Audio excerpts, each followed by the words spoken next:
Narito ang malalaki at makabuluhang balita ngayong araw. Hataw Balita ngayon.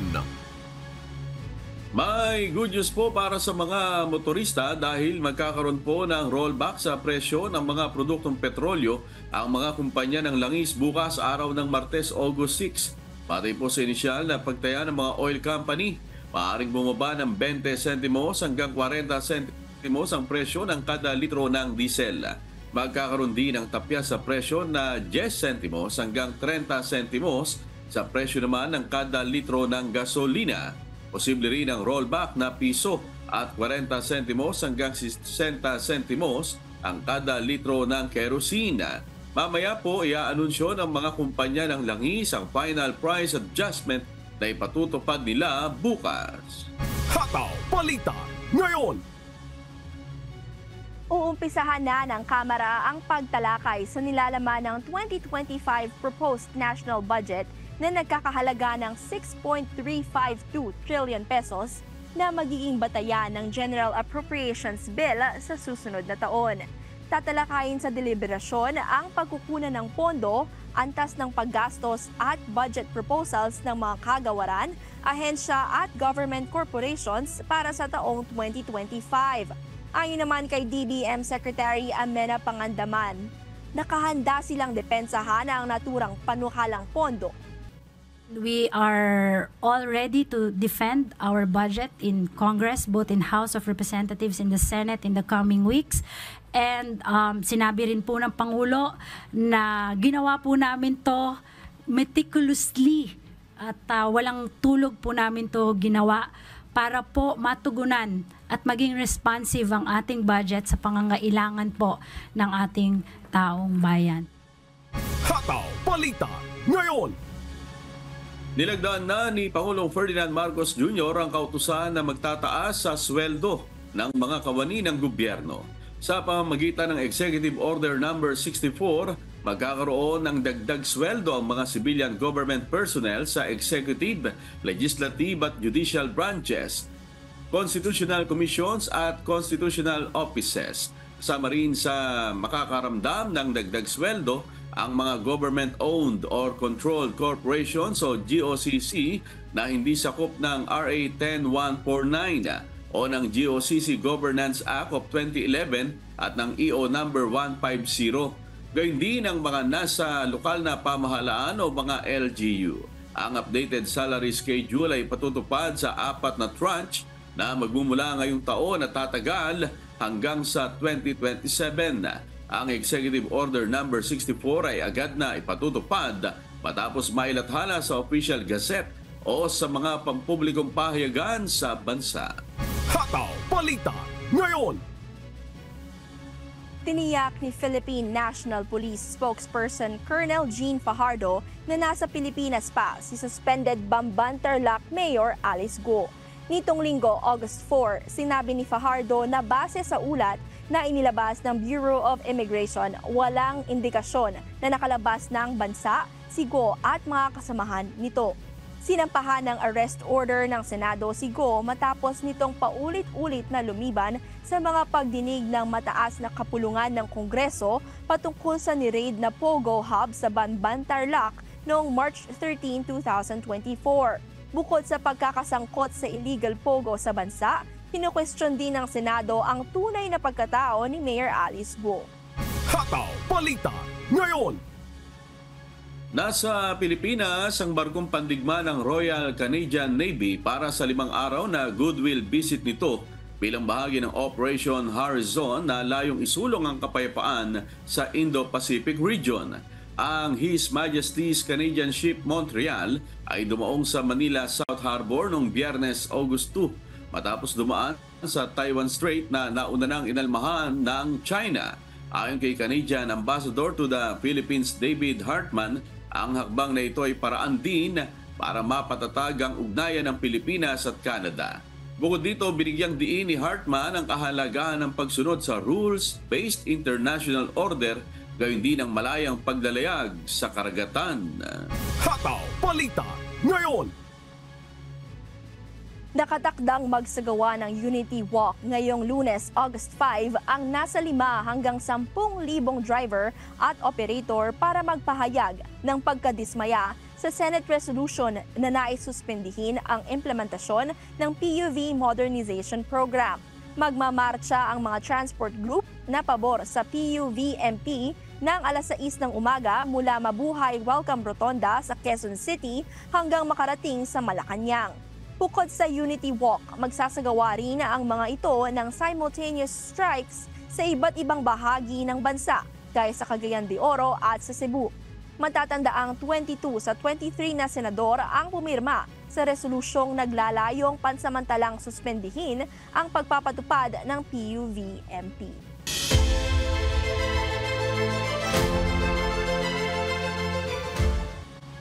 Na-monitor ng Philippine Coast Guard ang Chinese research vessel na Kezusan Hao na dumadaan sa hilagang bahagi ng Escoda Shoal.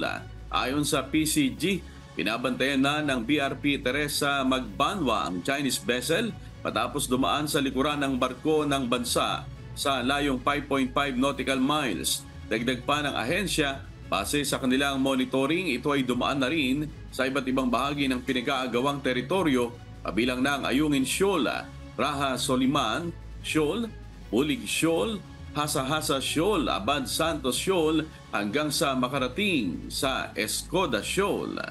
Hataw Balita ngayon. Naging makasaysayan ang pagkapanalo ng Pinoy gymnast na si Carlos Yulo sa 2024 Paris Olympics. Ito ay matapos niyang matagumpay na makamit ang 2 gintong medalya para sa Pilipinas sa loob ng 2 araw. Unang nanalo ang 24-year-old gymnast sa men's floor exercise sa score na 15.000. Nakatunggali niya rito ang 2020 Tokyo Olympics gold medalist na si Artem Dolgopyat mula sa Israel na nakakuha ng silver at ang pambato ng Great Britain na si Jake Jarman na nakakuha naman ng bronze. Samantala, 1 ginto pa ang nasungkit ni Yulo nitong linggo, August 4 Paris time, matapos din siyang magwagi sa vault finals event ng men's artistic gymnastics sa score na 15.116 points. Sa kabuuan, may 3 ng gold medals ang Pilipinas sa loob ng 100 taong pagsali nito sa Olympics. Mula rito sa UNTV, isang mainit na pagbati sa iyong tagumpay, Kaloy. Mabuhay ang Pilipinas! Hataw Balita ngayon.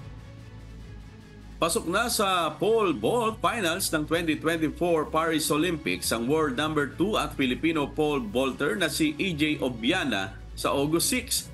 Aabanti naman sa semi-final match ang Filipina boxer at 2020 Tokyo Olympic silver medalist na si Nesty Peticio patapos niyang talunin ang Chinese boxer na si Su Zichun via unanimous decision sa quarterfinals ng women's boxing 57 kg event.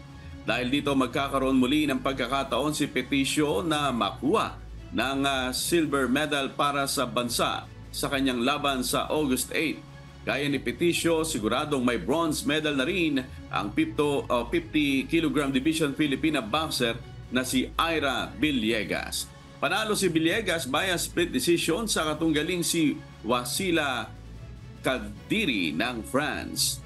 Muli namang lalaban si Ira para sa silver medal sa August 7 kung saan makakatunggali niya si Buse Kakiroglu ng Turkey. Samantala, buhay pa rin ang pag-asa ng 2 ang hurdle player ng Pilipinas na sina John Cabang Tolentino at Lauren Hoffman sa 2024 Paris Olympics. May pagkakataon namang makapanatili si Tolentino sa laban kung makapanalo ang repechage round na gaganapin sa Martes, August 6. May pag-asa pa si Hoffman na makapasok sa semifinals sa pamamagitan ng repechage round na mangyayari mamayang 4:50 ng hapon, oras sa Pilipinas. Sa ngayon, may 2 ginto na ang Pilipinas na kapwa nakuha ng Pinoy gymnast na si Carlos Yulo. Dahil dito, nasa ika-19 na pwesto na ang bansa sa global ranking ng 2024 Paris Olympics.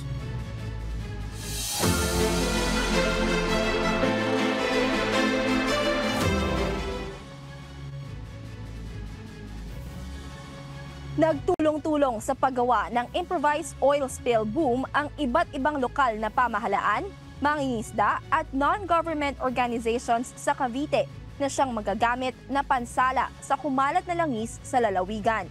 Si Benedict Samson, humahataw.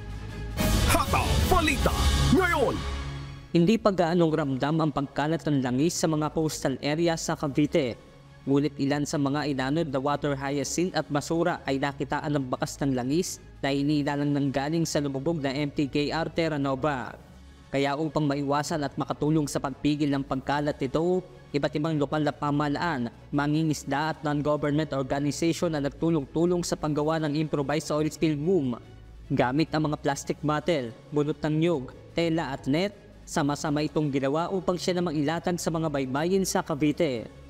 Alamin ang mga inisyatibo ng inyong lokal na pamahalaan sa paggawa ng mga improvised oil spill boom na maaring gawa sa bunot ng niyog at sa mga PET bottles upang ito po ay mapalutang.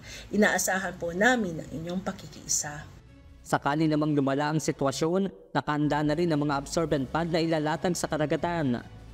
Nakahanda po kami dahil sa katunayan po ay naandyan na po yung aming mga absorbing pad na kung saan po ay ikakalat na po iyon kung sakaling makitaan ng symptoms na mayroon ng oil spill sa tubig sa karagatan ng bayan ng Noveleta.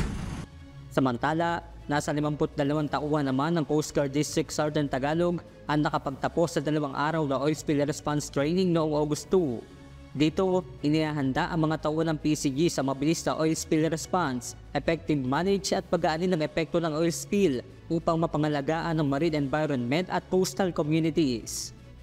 Benedict Samson, humahataw sa balita ngayon. Hataw Balita ngayon. Ipinasara ng Department of Migrant Workers o DMW sa Baguio City ang isang Japanese Language Training Center sa lungsod dahil umano sa illegal recruitment. Si Grace Doctolero, humahataw. Hataw Balita ngayon. Ipinadlak ng Department of Migrant Workers o DMW ang isang Japanese Language Training Center sa Baguio City nitong Biyernes, August 2, 2024. Ayon kay DMW Undersecretary Bernard Olalia, nag-aalok ng mga trabaho sa Japan o nagre-recruit ang naturang Baguio-based Japanese Language Center nang walang permit at lisensya mula sa gobyerno.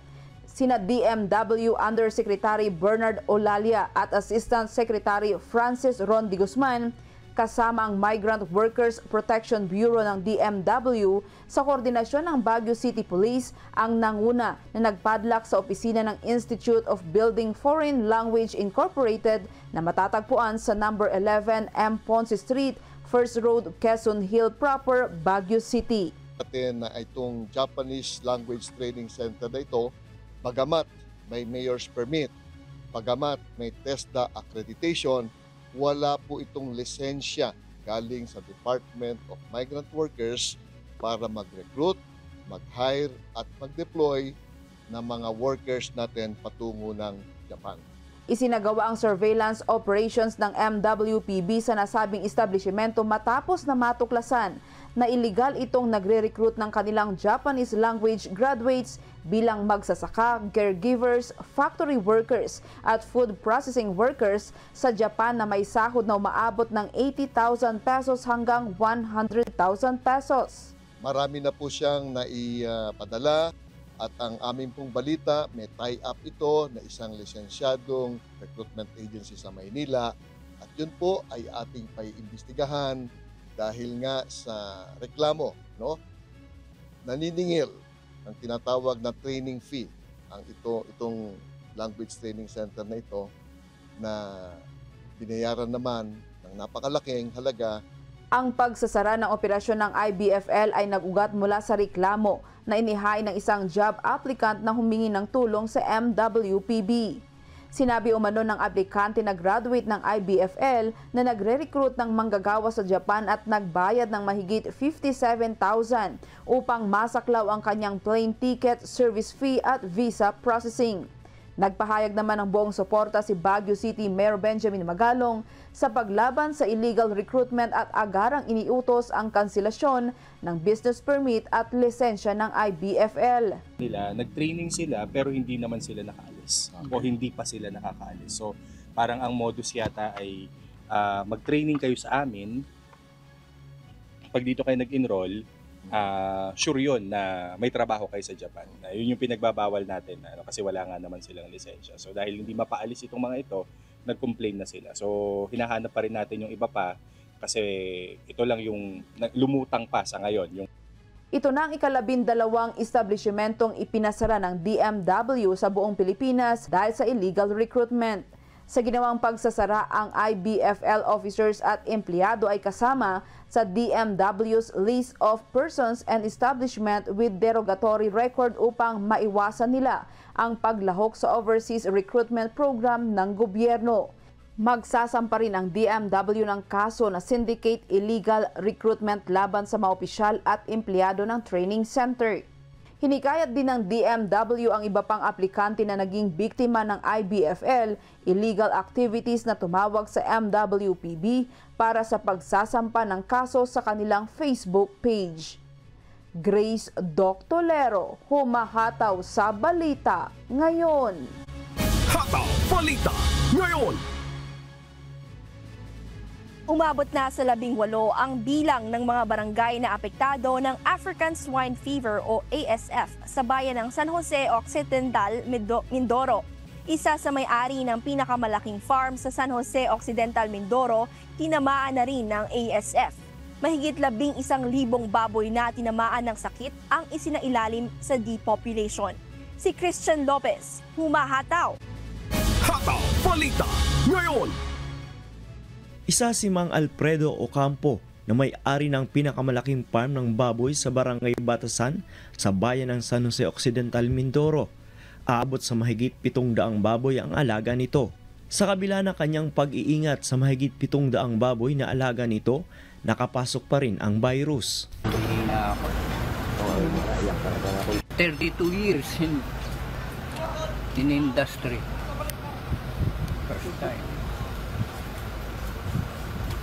Ang involved na pera dyan, almost 10 million. Malaki mo. Napakalaki. Isa ang farm ni Mang Alfredo na inaasahan sa probinsya na supplier ng baboy.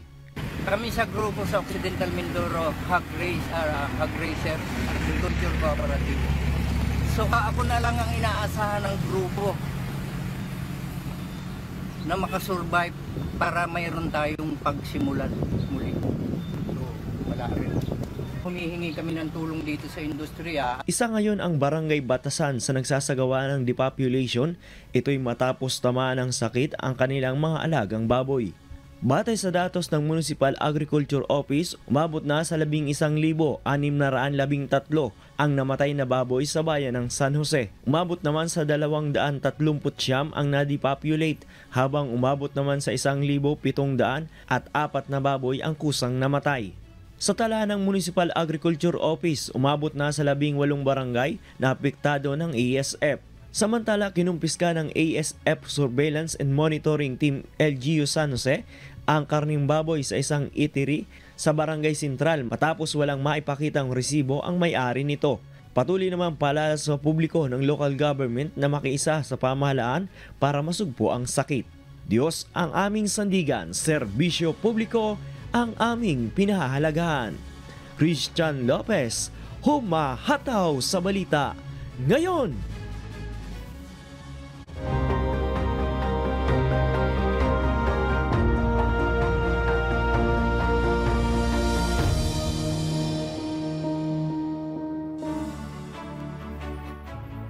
Limang barangay na itinuturi na geographically isolated and disadvantaged areas o GIDAS na nakararanas ng kakulangan ng liwanag ang napailawan ng members Church of God International o MCGI katuwang ang Masbate Police Provincial Office.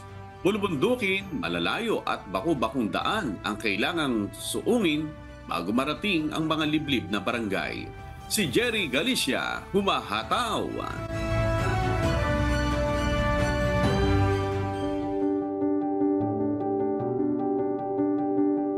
Malayo sa kabihasnan o sa sentro ng bawat bayan, walang supply ng kuryente at kung may linya man ang ilan, wala namang liwanag ang mga daanan ng mga kababayan natin sa 5 barangay dito sa isla ng Masbate. Partikular na mga barangay ng Sinalongan sa Masbate City, Barangay Banase at Gabi na nasa tuktok ng bundok sa bayan ng Baleno, Barangay Pinanaan at Malayo at Coastal Barangay ng Amutag sa bayan ng Aroroy. Bukod sa malayo at baku-bakong mga daan, kailangan pang tumawid ng 3 maliliit na ilog na kapag malakas ang ulan ay umaapaw at hindi na madaraanan ng mga residente. Bagamat may mga linya ng kuryente sa ilang mga bahay, wala namang ilaw sa mga malayo sa sentro. Kaya sa pagsapit ng takip silim ay nababalot ng kadiliman ang kanilang kapaligiran dahil sa kakulangan ng ilaw sa kanilang lansangan.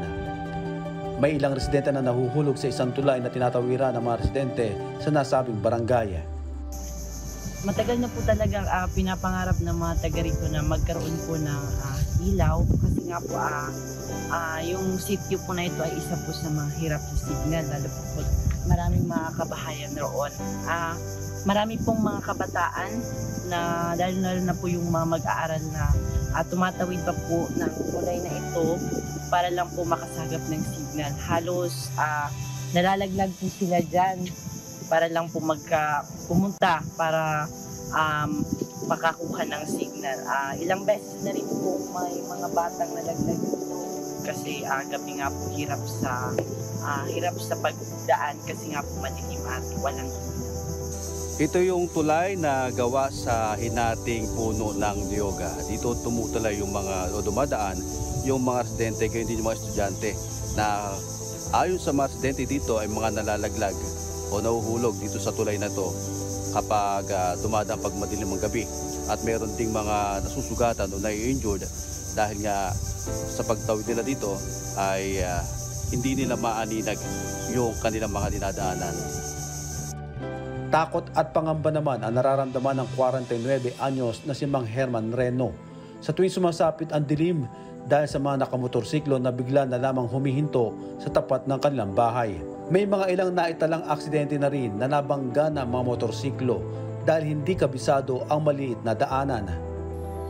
Dati, pag madilim dyan, pag minsan may mga aso tumatawol, parang natatakot rin kami madilim. Tapos yung mga sasakyan pag mga hating gabi na dumadaan tapos humihinto dyan, natatakot rin kami kay galaan kung ano na yan mga unang taon dyan. Hindi namin alam kung ano, kung sino. Mayroon dati dyan, pero lumalagpas papunta doon sa kanto. Matuloy na niya padlagan. Talagang sa pulita doon sa kapasanan. Sa kasanayan na talaga kung taga dito lang, hindi man-diskrasya kaya alam ng daanan. Mahabang panahon namang tinitiis ng mga residente ang kawalan ng linya ng kuryente sa 2 upland barangay ng Banase at Gabi na matatagpuan sa tuktok ng bundok.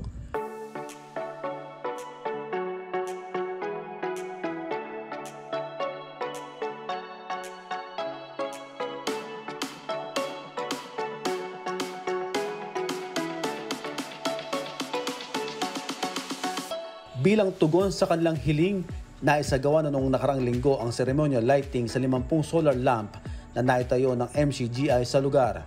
So grabe po ang pasasalamat ng ating mga community sa tulong ng MCGI at UNTV.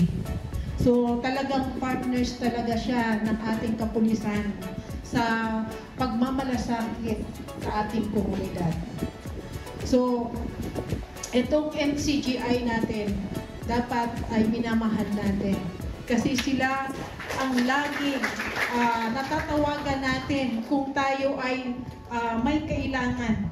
Na kailangan natin i-address ang problema ng ating community. So, lagi-lagi na lang, lagi-lagi talaga na, uy, tawagan natin ang MCGI, baka meron silang may tutulong. At hindi rin po tayo binibigo. So, etong nararanasan natin, hindi mangyayari ito kung hindi kaloob din ng ating Panginoong Diyos. Malaki pong pasasalamat namin sa ganito na nagkaroon kami ng solar light, tapos napaganda yung aming lugar dahil po sa inyo. Maraming salamat. Ang malaking proyektong na ituturing po namin. Nakikita po natin kung gaano po kasaya ang barangay kapag maliwanag, nagiging secure ang ating komunidad. Kami po ng Revitalize Police sa barangay ay nagpapasalamat sa pamunuan ng MCGI at ng UNTV kay Kuya Daniel Razon sa pagbigay tugon. Mabuhay po kayo. Nagdaos naman ng maikling programa noong Lunes sa Camp Boniserrano, Masbate Police Provincial Office sa Masbate City para sa formal turnover ng solar lamp na naitayo na sa 5 barangay. Sa pamamagitan ng mga token of appreciation na ito na inyong nakikita. Ibig po din namin batiin at pasalamatan at congratulate ang bawat municipal police station ng Masbate sa pagsisigla po ninyo na maabot talaga yung ating mga kababayan nasa kalayunan na may mga pangangailangan kagaya halimbawa ng ilaw at ng inumin. Siguro kung problema niyo po, sabi ni Kuya Daniel, ang inumin ay magtulong-tulungan din natin na makagawa tayo ng paraan na magkaroon tayo kahit paano ng source ng potable water po kung kinakailangan. Jerry Galicia, humahataw sa balita ngayon.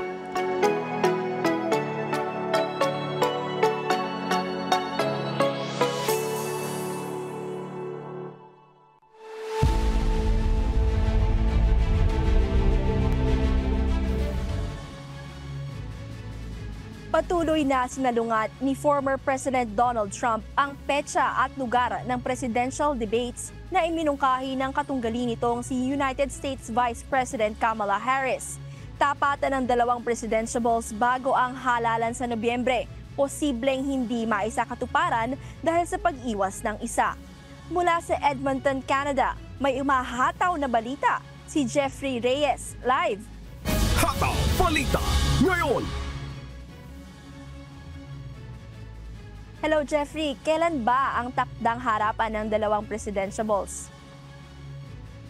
Yes, magandang araw Leia. Nakatakda sanang magharap sina United States President Joe Biden at former President Donald Trump sa September 10, 2024.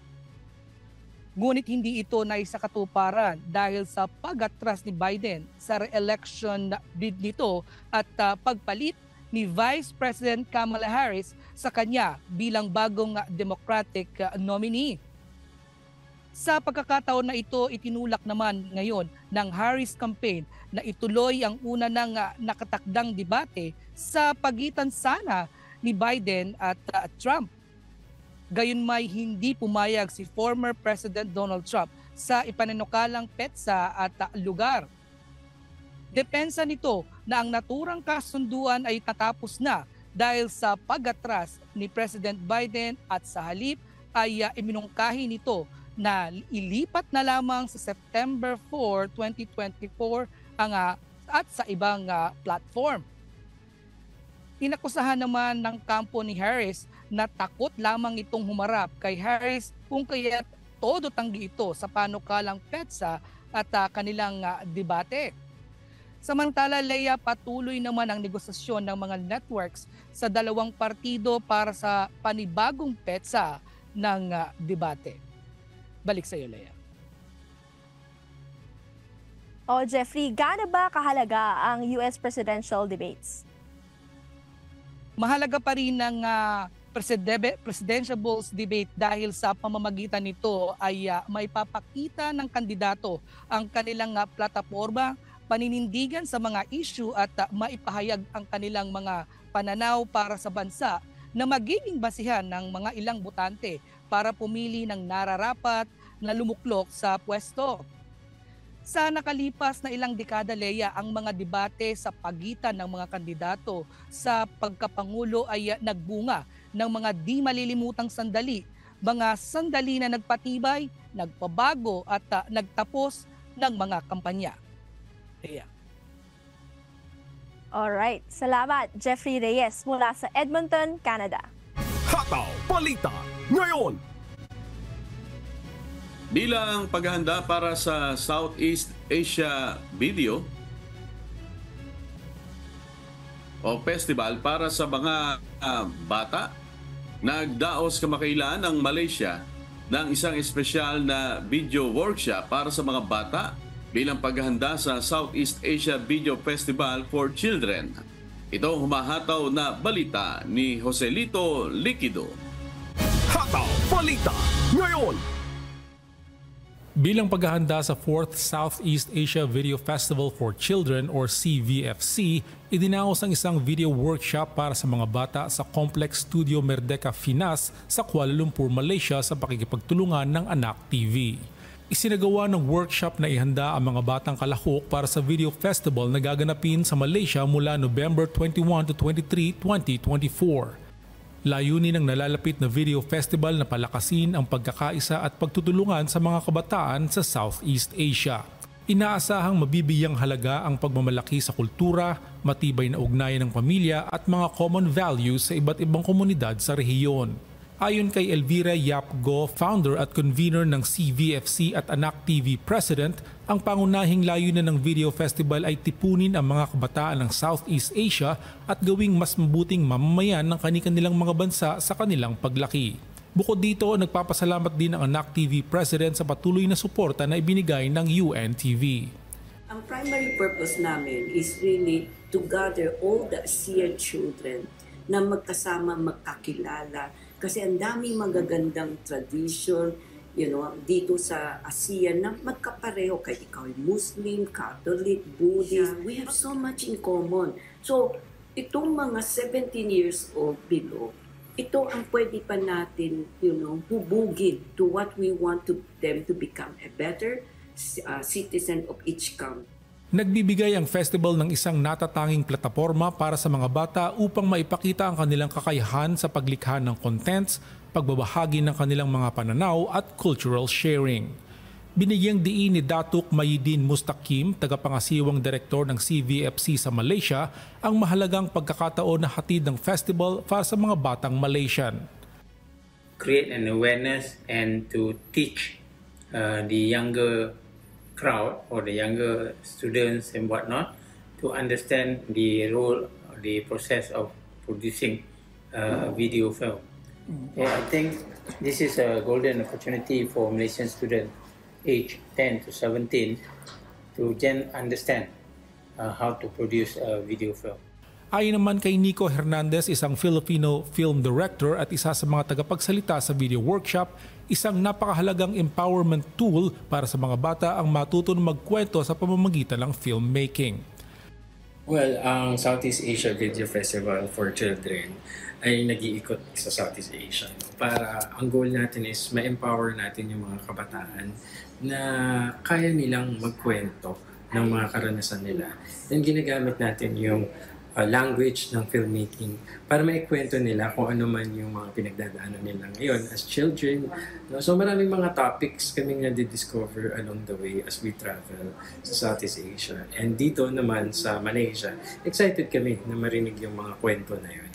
Ang Southeast Asia Video Festival for Children na ngayon ay nasa ika-4 na taon na ay naglalayong palakasin ang pagkakaisa at pagtutulungan sa mga kabataan ng rehiyon sa pamamagitan ng pagpapahayag ng kanilang mga saloobin at mga ideals sa pamamagitan ng paglikha ng mga istorya gamit ang video making.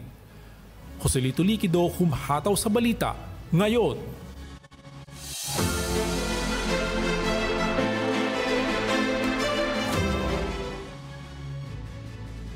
Tumaas ng 40% ang kaso ng dengue mula buwan ng Enero hanggang buwan ng Hulyo sa buong Bicol Region.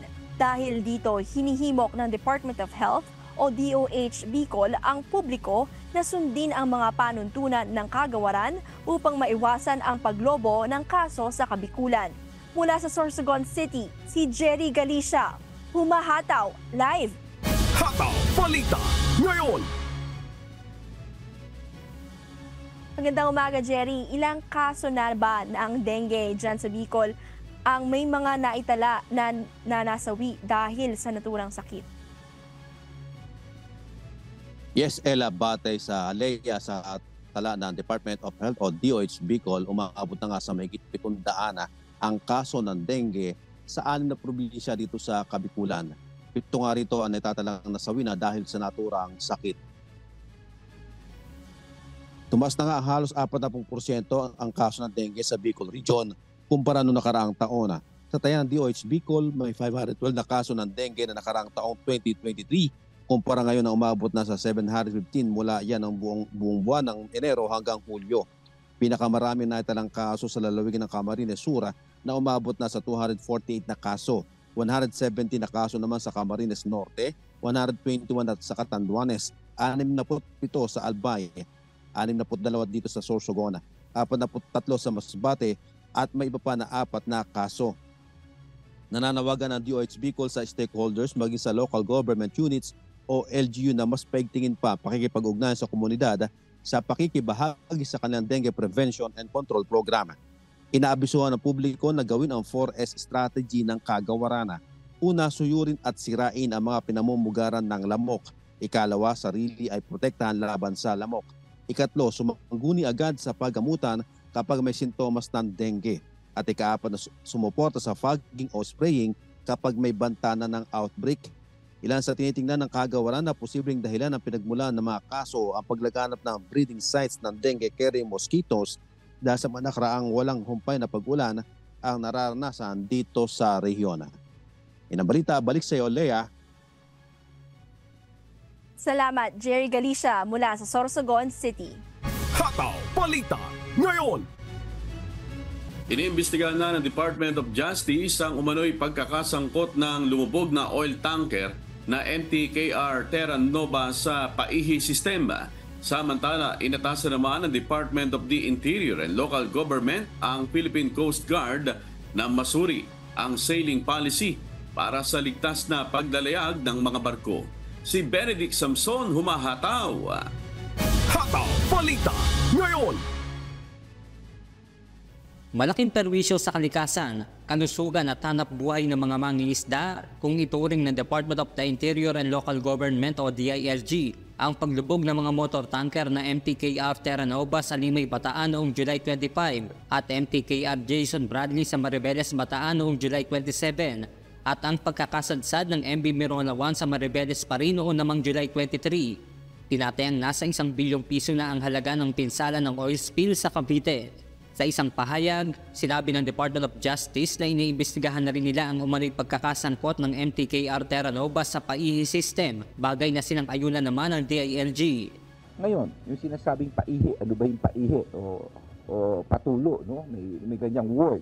Ito yung para sa mga kaibigan natin, ito yung mga barko sa high seas na maski pa paano, bago i-deliver, kinukuha ng mga lilit na bangka ang langis at dinideliver para maka-evade na pagbayad ng taxes. Yung po ang tinatawag na paihi, no, yung term na yun.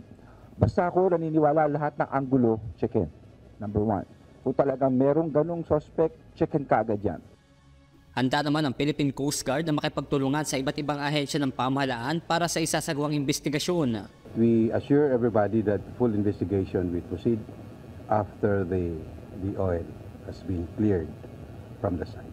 And the assurance also is we will impose appropriate sanctions to our people if they are found after investigation to be involved in this. But for now, we are focused on our mission, which is to prevent oil spill. Sa ngayon, prioridad ng pamahalaan ng oil spill response sa MTKR Terra Nova dahil sa naman itong nasa 1.4 million liters ng langis. Ayon naman kay Senator Amy Marcos, wala pa anyang plano ang Senado na magsagawa ng bukod na investigasyon sa naturang insidente. Hindi ko alam kung may investigasyon. Ang alam ko, talagang kinausap na yata at nag-anunsyo naman yata yung Terra Nova, yung may-ari, na babayaran daw nila. Pero kahit bayaran nila, alam naman natin, hindi mababalik sa dati, hindi naman na maibibigay lahat ng hanap buhay na nawala, at hindi naman agaran na babalik yung isda. Samantala, upang maiwasan ng aksidente sa karagatan, inatasan ng DILG ang PCG na suriin ng pulisya patungkol sa ligtas na paglalayag ng mga barko. It's about time let's review policies here. Let's look at the gaps. Baka may mga bagong teknolohiyan tayo rito with the advent of the climate change, nagbabago-bago panahon. Anong pwedeng gawin nating warning systems? Number 1, warning systems.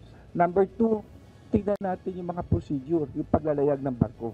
Number 3, tignan natin safe ba ang barko paglayag nito. Anong dapat i-check dito? At pangapat, dapat may counter-check din. Hindi basta-basta ganon.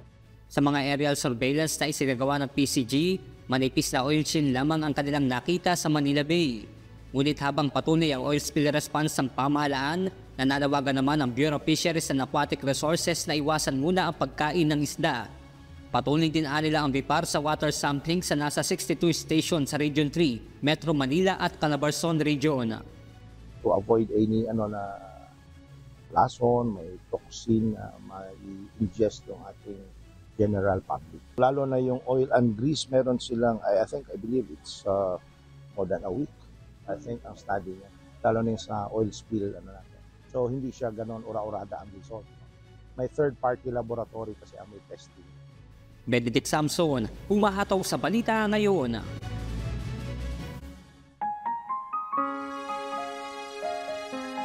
At sa aming ibabahaging mga salita ng Diyos na ating sandigan, mula sa Kawikaan, Kapitulo 9, Talatang 9. Turuan mo ang pantas, at siya'y magiging lalong pantas pa. Iyong turuan ang matuwid, at siya'y lalago sa pagkatuto.